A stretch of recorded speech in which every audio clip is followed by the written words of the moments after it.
Welcome back to today's Daily English Look. So if you've ever set one of those huge goals for yourself, like learning a new language or finally using that gym membership, Mhm. only to find that maybe by March the whole thing has just vanished. Well, you're not alone. You're actually in the majority. Studies show about half of us give up on those big resolutions within just a few months. And it's not a failure of character. I think that's the most important thing to say up front. It's really more of a failure to design the right system. A system design failure. I like that. Yeah, because the intention, the goal, that lives in our conscious mind. But the routine, the actual doing, that's handled by a totally different mechanism. Okay, so that's what we're going to get into today. Exactly. Our mission is to do a deep dive into that mechanism.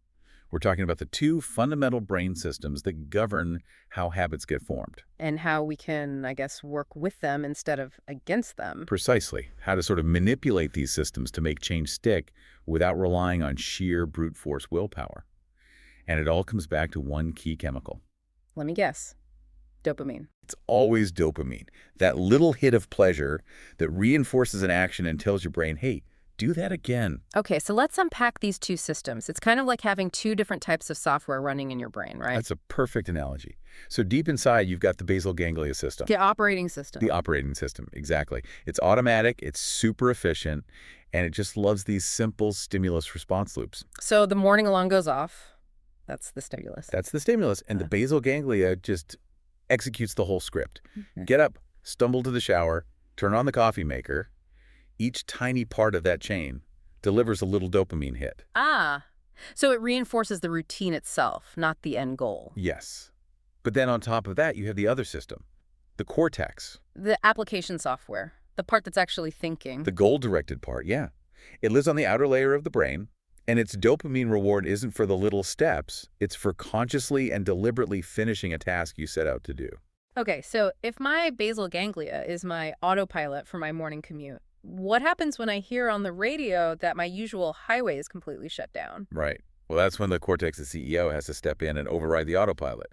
It says, nope, change of plans, and plots a new route. That works for a one-off thing, but that sounds exhausting. How do we build a whole new permanent habit? You can't have the CEO micromanaging everything. You can't. The goal is to get the cortex to train the basal ganglia, to create what researchers call implementation intentions. So a specific plan. A very specific plan.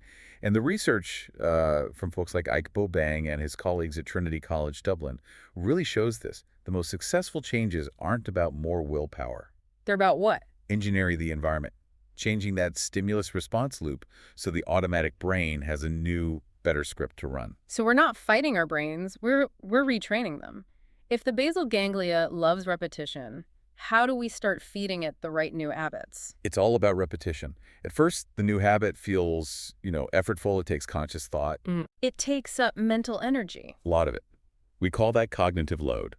But as you repeat it, the basal ganglia starts to take over, and that cognitive load goes down. And that becomes the reward, the fact that it's now easy. That's the secret reward.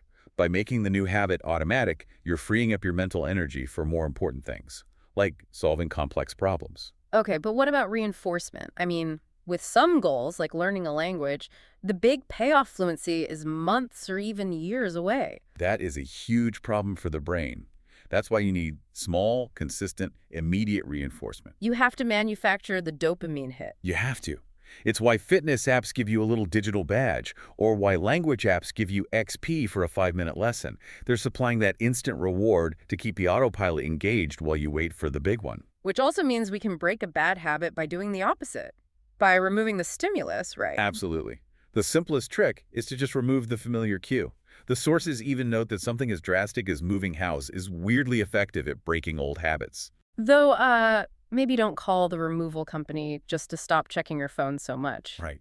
A bit extreme. And you see this whole system get hijacked by things like addictions. Smoking, for example. Nicotine just bypasses the whole natural process and stimulates dopamine directly.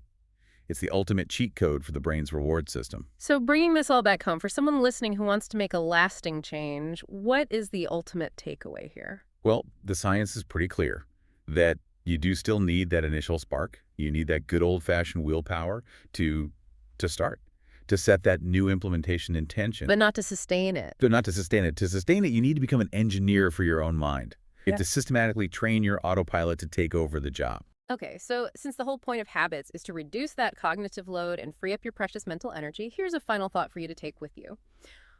What is one simple, useful routine you can implement today, right now, that will free up your mental energy for a much bigger, more important, goal-directed task tomorrow? Because the desire for change, well, that has to come from you. All right, that's all for today's episode. Thank you for listening. If you enjoyed it, please don't forget to like, save, and follow. Your support is the motivation that drives my progress.